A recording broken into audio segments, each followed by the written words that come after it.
Hi, welcome to Words with Wendy, sponsored by Mission Empower. We are here to help with the educational advocacy and inclusion of youth. Mission Empower is one of 33 federally funded community parent resource centers. We are here to bring you the hot topics that are important in the educational field at this particular time. It is our mission to provide you at home an easy way to research and absorb information that you need regarding a topic that is important to you and your family. At the end of every single podcast series, you will find an additional link to information and products below. So please subscribe, and what do? Like and subscribe, and we'll see you at the next one. Good afternoon, and thank you for joining us for Words with Wendy. Hi, I'm Wendy Wotecki from Mission Empower, and today I have with me Mickey Myers. Hi. And we are here today to discuss the topic of bullying, what it is not, how we can give our children the skills that they need to help themselves navigate that issue, how we can help identify problem areas if your child is the bully. Of course, that's an issue too, what you can do, and to make everybody more resilient involving this subject. Okay, so I have Mickey Meyer. Mickey, please introduce yourself. Hi. My name is Mickey Myers. I am involved with Mission Empower, and in the daytime for my profession, I work with students in lots of different schools in many different facets. I do behavior specialist consulting. I do mobile therapy. I'm also involved with the student assistance programs in the schools. So wear lots of different hats. Yes, many different hats. So the reason why we asked Mickey to come in and talk today was because of her vast knowledge in the school districts. And one of the hot topics that we deal with Mission Empower, with the families that come to me for help with advocacy, is being bullied in school. And I was really starting to notice a trend of that word, that hot button word, really kind of morphing into something that it's not. It took on like this own crazy identity of its own. It's misconstrued in a lot of ways, and so I wanted to address that and work on a way of teaching you all how to deal with what it is, what it isn't, and where to go from there when your child says they're being bullied. So I know you have a definition here. I kind of pulled this from a couple different policies that the schools I work with have, just to kind of read it out to parents of what the school considers harassment or bullying. And so I'm just going to read it to you. It says that harassment or bullying of any kind, written, verbal, sexual, physical, or electronic, are not permitted.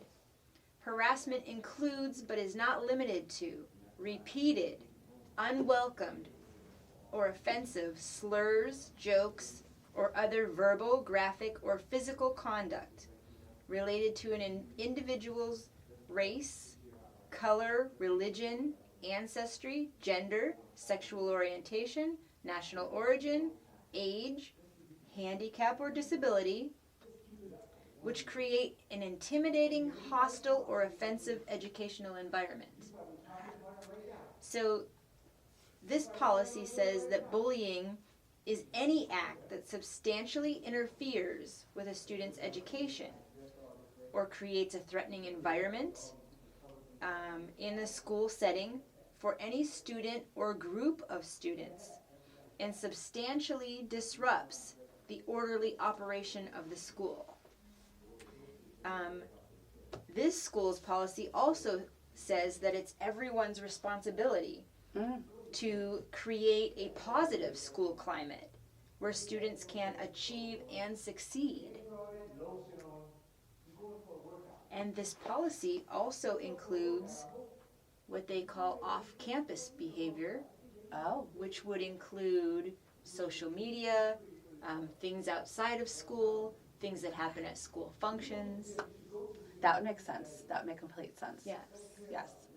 Okay, so let's talk a little bit more about what it is and now what it isn't, because we have a definition of what it is. So it has to impact the learning process.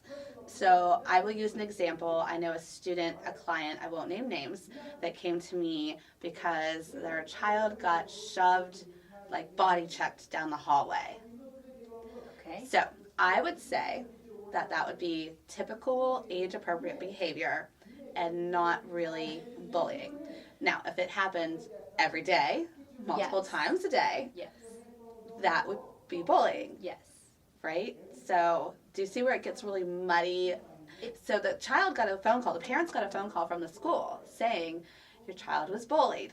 And I was like, so, because it was only a one-time incident.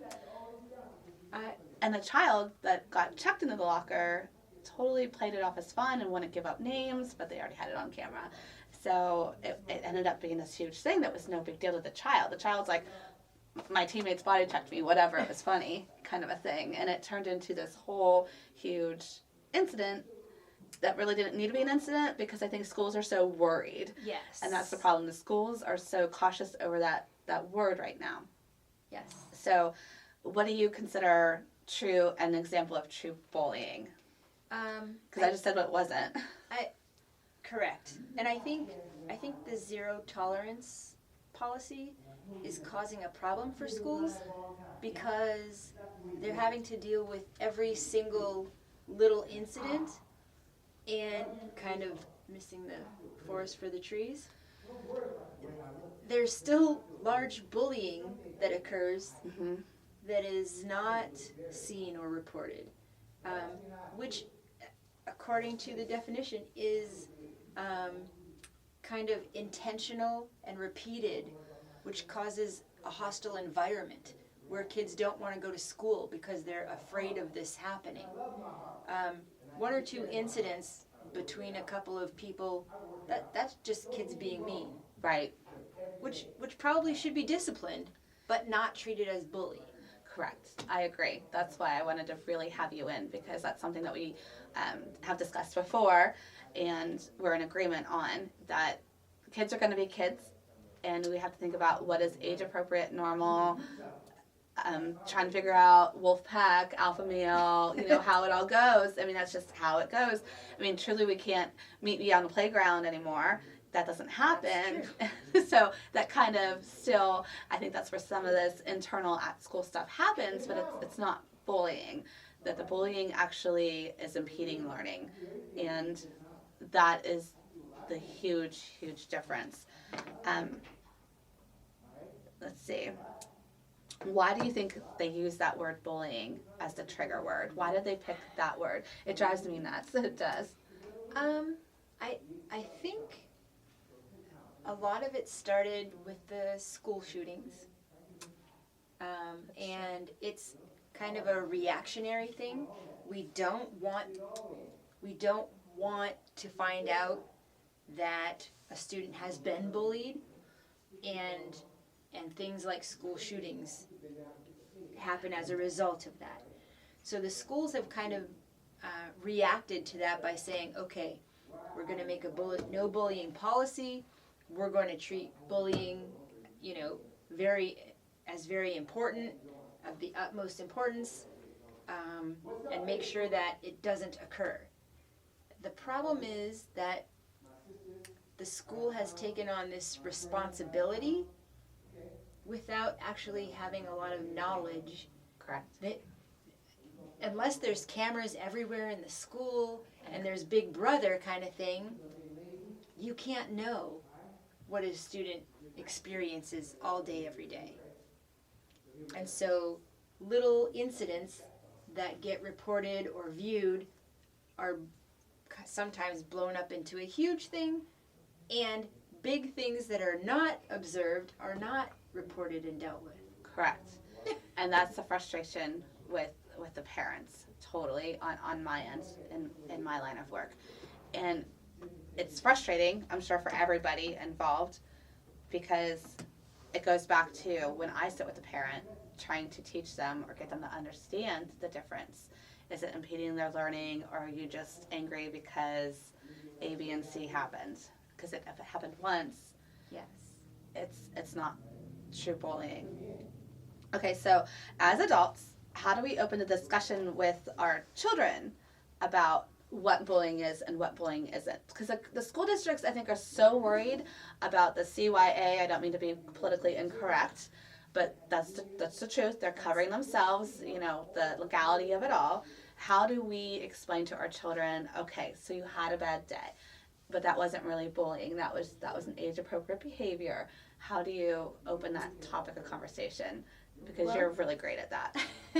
I think it's important to teach our children a couple of things. First of all, that not everyone's going to be nice to you all the time. And it's not good, but it's okay. It's going to happen. It's not because of something that you said or did or are. Mm-hmm. It's just that people aren't always nice. Right.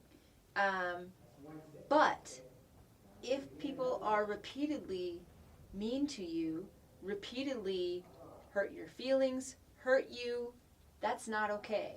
It's not. And that should be reported. I think that's kind of the difference. And I think we have to start by just instilling our children with the fact that you are great just the way you are. And in that case, if one or two times someone says something mean to you, it can kind of roll off your back because you know it's not about you personally. Right.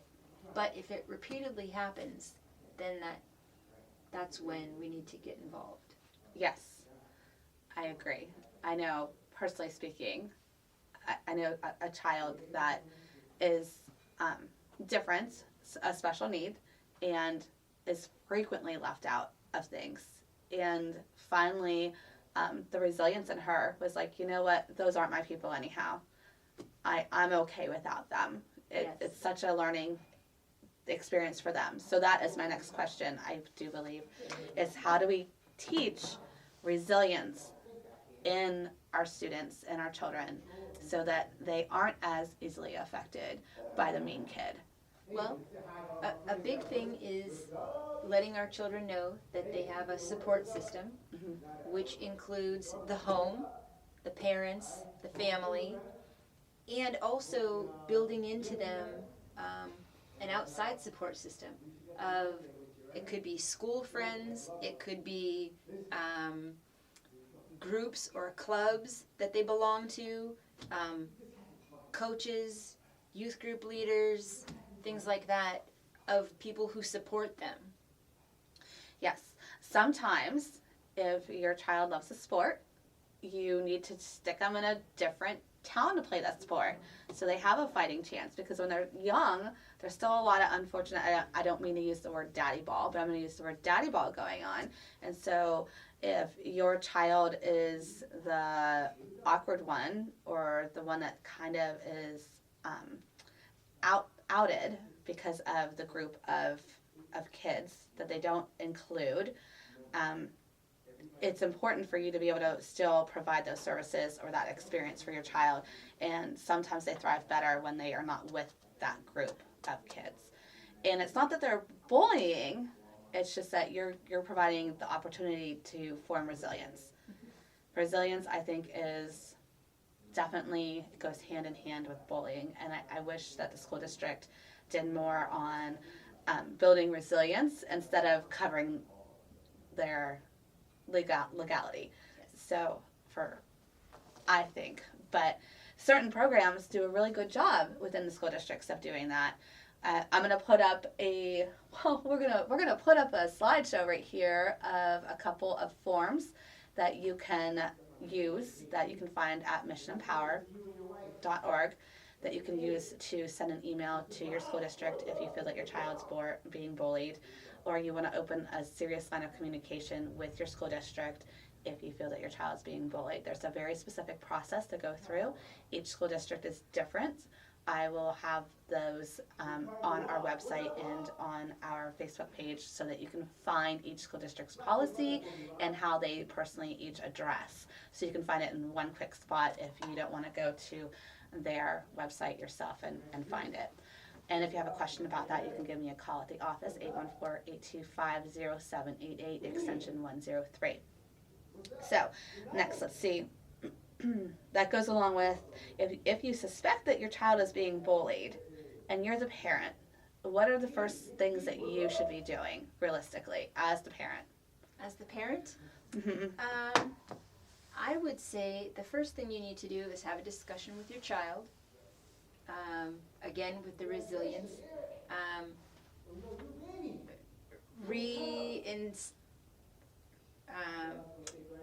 Kind of reinforce to them that this is something that's not acceptable.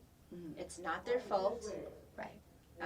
And that having told an adult, you're going to do something. Because we talk a lot to students about, if something bad is going on, go to an adult. Well, let's make sure when they go to an adult that something happens. Right. And that's the hardest part. So as the adult, if they come to you, you can't open that line of communication. But as the parent, how are you? We posted the information about how you contact the teacher because you want to be very delicate because you don't want to. Yes. You don't want to forget. You don't want to forget there's always two sides Yes. to everything. And we still have age-typical behavior. We still have boys pulling pigtails. We still have, girls being rude. I mean, there's so much age-typical behavior that's not right or wrong. It's age-typical. And trying to work around that and not jump the gun and start yelling. The other thing to remember is that even really good teachers, they have 20 kids. Right, exactly. And they have an agenda for the day. They have things that they need to get done in a classroom, so they may not notice everything that's going on.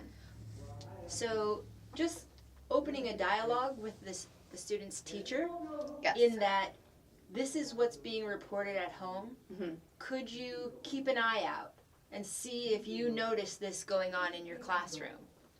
Because they might have no idea. And get back to me. Right. Exactly. Exactly. There may be more going on than your student's telling you, or that might be the case, and the teacher can observe that and put in place some things to minimize that. Right. They could do really simple things. They could break up that little social club that is being the mean pack. They could move kids around. Yes. There's all kinds of things teachers could do. Teachers want your child to be successful, and they want your child to learn. And that is the one thing that parents frequently forget, that we need to get the teacher on the same team. Mm-hmm. And they actually are on the same team. They're not teaching because they hate children, obviously.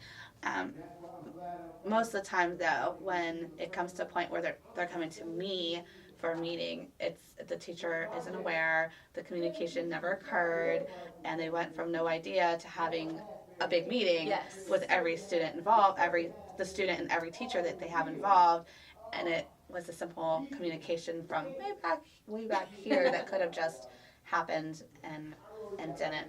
So once again, we posted the information for you to be able to find how to reach your teacher or the process and the wording and things, because you don't want to be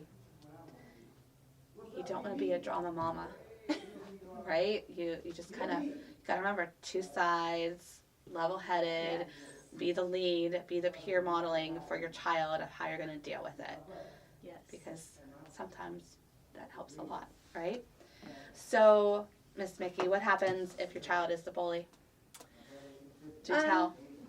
Well, It happens. it does happen. And again, sometimes there's a misinterpretation of what bullying is, Right? and sometimes your child is caught up in that group mentality Yes. and does things that another child interprets as mean. Maybe they're not trying to be mean. Mm-hmm. Or maybe they are. But yes, conversations with your child about this last statement in the bullying policy. It's everyone's responsibility to create a positive school climate. If you are not adding to that positive school climate, then you, as the student, need to change your behavior and your attitude, because that's part of going to school, is making sure that it's a climate where everyone can achieve and succeed. And be involved. How difficult when you add in all of the things, the learning, the hormones, the stress levels. You don't know what's going on at home. There's stressors there. So once again, I think a lot of this bullying is misconstrued, and that's why we really have to talk more about the fact that opening the conversation and then giving resilience so that everything doesn't feel like bullying, because it's to me in education everything is bullying. It's difficult because what we're doing here with the schools being so reactive to bullying is we're missing out on a lot of opportunity. If we were to take a 20-minute a week class and install that into kindergarten and first grade on positive interactions, how to feel good about yourself, how to remember to be kind to your classmates, right? Things like that. Take care of mental health. Yes. And I'm trying to think of a good word for it, but positive school environment. And if we did that with the little kids, by the time they get to middle school, that would be second nature to them. Right. And we wouldn't be dealing with a lot of this, I think. I agree. And our teachers already have so much on their plates. And I know a lot of different school districts have implemented a lot of different, I think I've seen AWAES, I think it's AWAES bullying program. What are some of the other ones that they're using? Every school district has like their own version, and on paper it looks great, but it's missing somewhere in the translation when you naturally get to that middle school age group. And I think a lot of it too, you can correct me if I'm wrong, is that's kind of the age where all those cell phones start popping in, and now we're exposed to the quickness of the internet and texting and Snapchat and Instagram and the bullying that is bullying. Those are those places that it's occurring, and it happens at the speed of light. It does. And undetected. Yes. Usually by an adult. I would say, and that's the problem. So how on earth do we give our kids resilience to that evil person that's hiding behind a computer somewhere that is really just going at them? How do we stop that portion? Because it's happening. Some schools don't allow cell phones. Some schools do. Some schools you have to dock them in the back of the room. Some schools they stay in your locker. But kids have them, and they're kids. They have them. Yeah. So how do we address that?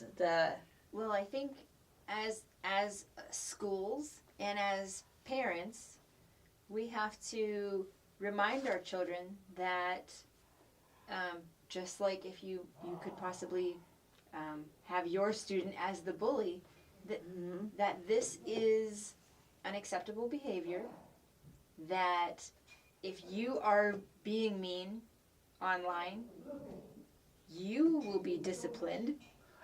And novel idea. And if you are experiencing someone being mean online, you need to report that, because that's not okay. It's not. And this year has been a really, really rough year. The last 2 months, has it been 2 months? We have lost 3 students in Erie County through online bullying was happening and occurring, and that's not okay. And that's why at Mission Empower this year we are really starting to kick off and work with parents and mental health, parents and bullying, and parents on building resilience in children, because it is a really rough issue, and it's something that needs addressed, and it has to be a 100% approach. It has to be a parent approach, a school district approach, a teacher approach, your coaches. Everybody has to be involved. So, as a coach, I know personally I have had to deal kind of with a little bit with this with my own district and family. As a coach, how do you know and how do you look and do you look to make sure that there is inclusion? And if there's not inclusion, how can you make sure that it's happening? Is that a coach's responsibility as a coach to make sure that there's inclusion? Well, I would say it's every adult's responsibility. And just as teachers and parents have had to take on more responsibility, I think coaches do have that responsibility. Now, I have done coaching in younger grades where, it's not about skill, it's just about teaching the basics and getting along and teamwork. And I've had experience I played in college where it's competitive. Right. If you're not the best on the team, then you don't play. Right. Things like that. And both are okay. And I'm not saying like equal playing time or things like that, but make sure that your team is getting along. This is a team. There's no room for being mean to one another. We win as a team or we lose as a team. And that inclusion and that, there's always a little bit of locker room, like, chiding each other. Always. But that's age appropriate. You can't be mean to each other. Right. This is like a family. And we have to learn to get along. Right.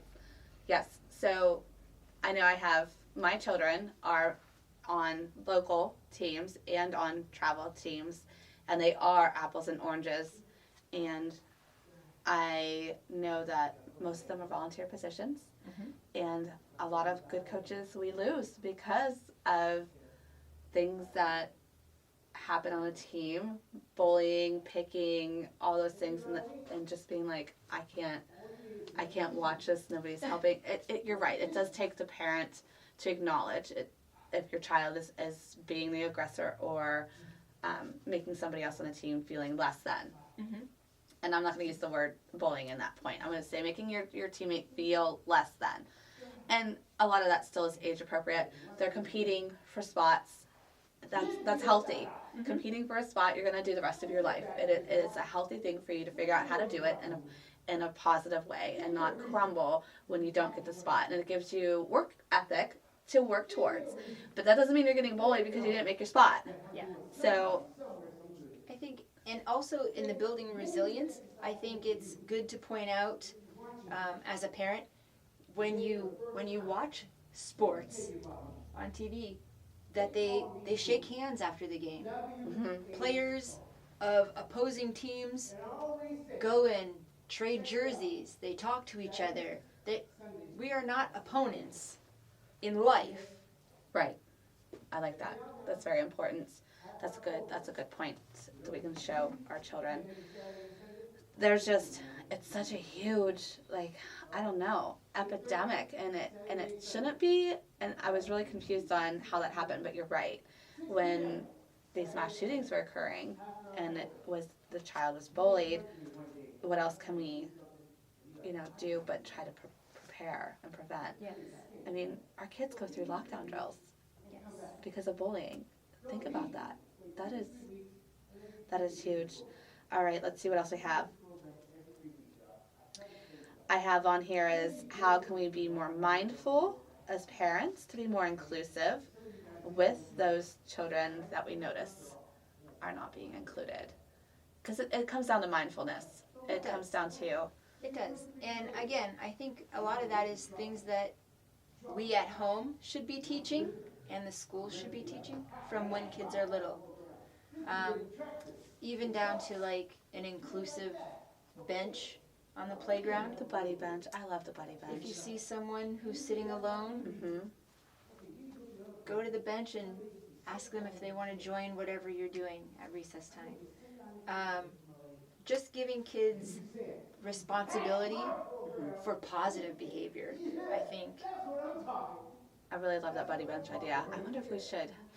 Like, does every school have one? Message us. Let us know. Does your school have something like that? Yes. Because that is a great thing to put together from the younger grades, so that students are aware if someone's being left out. Right. That was a great idea. Let us know. Comment below. Right? Is that where they're at? Below, down there.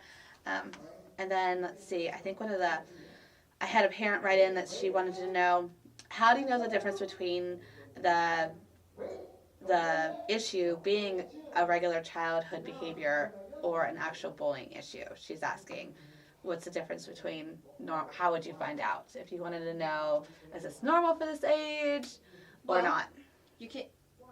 First of all, I would encourage all parents to look online for childhood development issues.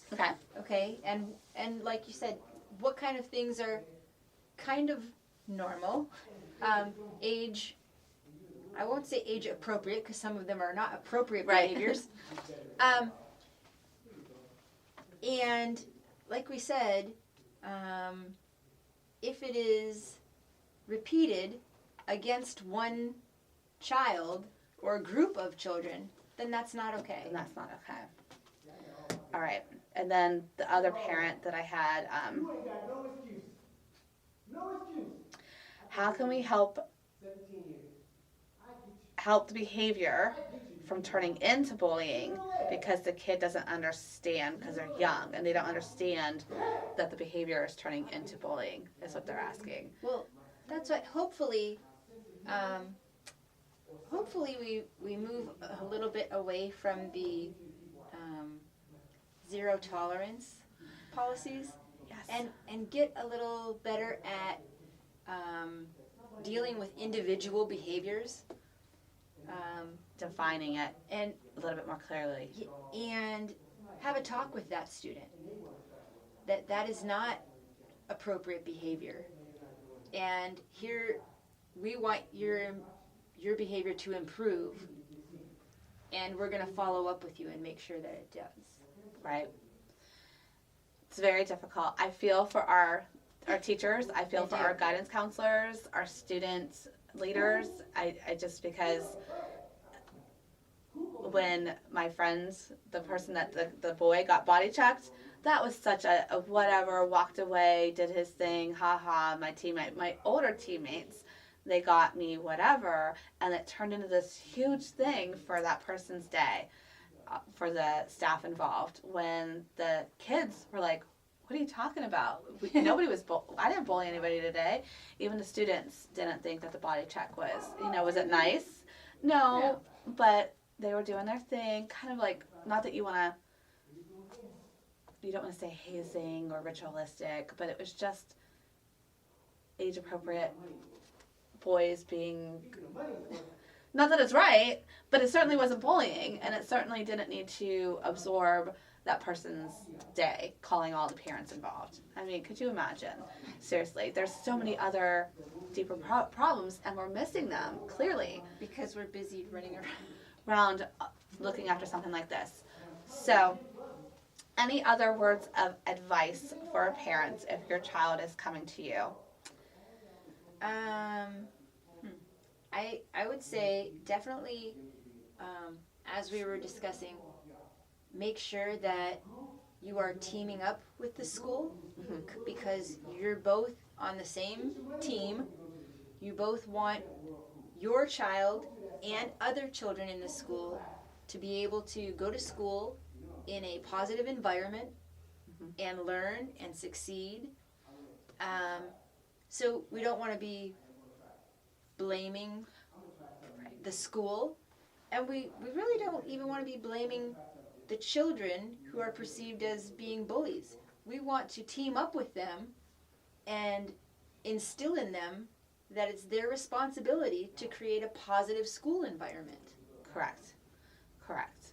And that's all we can ask for. So I think we can probably wrap unless you have anything more on this subject of bullying.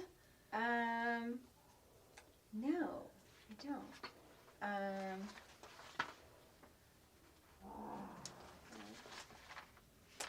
Nope. Just make sure that you're contacting the school.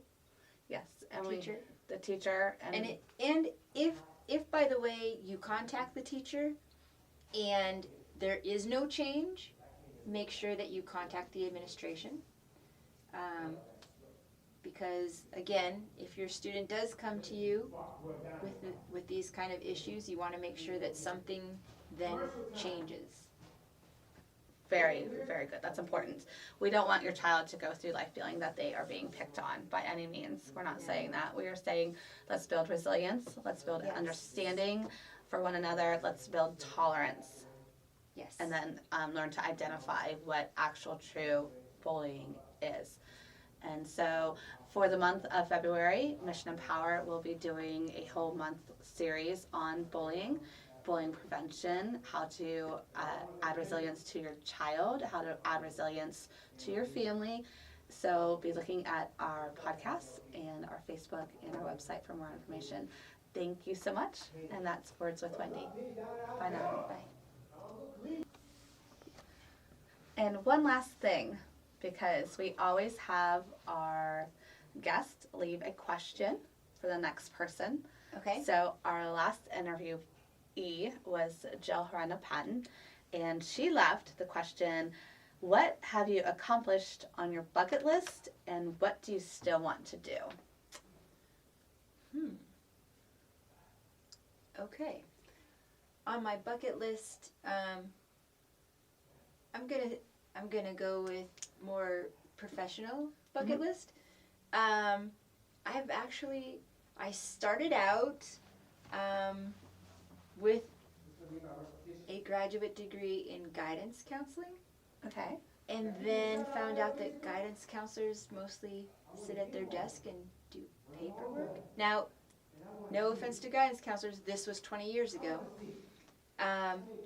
So I ended up doing my internship in an alternative school where I actually got to do more guidance and more counseling. Hands-on. And so I kind of tried to adapt my career in a way that I could be involved in schools, but more hands-on with students and being able to help them individually with things outside of academics. And so I have done mobile therapy with students. I've done behavior consulting and writing treatment plans to help students. Right now, I'm involved in the Student Assistance Program, which is helping students who have been identified with having some certain need in the school, some certain identified problem. And I really am happy with that in my career. I think the only thing that I haven't accomplished on my list is that I'm hoping to work myself out of a job. I'm hoping that someday I will feel happy retiring in the knowledge that the school is able to take on that role for themselves in identifying students with a need and being able to address that and help those students. That would be a wonderful thing. I don't think you're retiring soon. Everybody. But I'm needed. hopeful. I'm hopeful. You're hopeful, but you're needed. So job security. All right. Thank you so much, Mickey. You're welcome.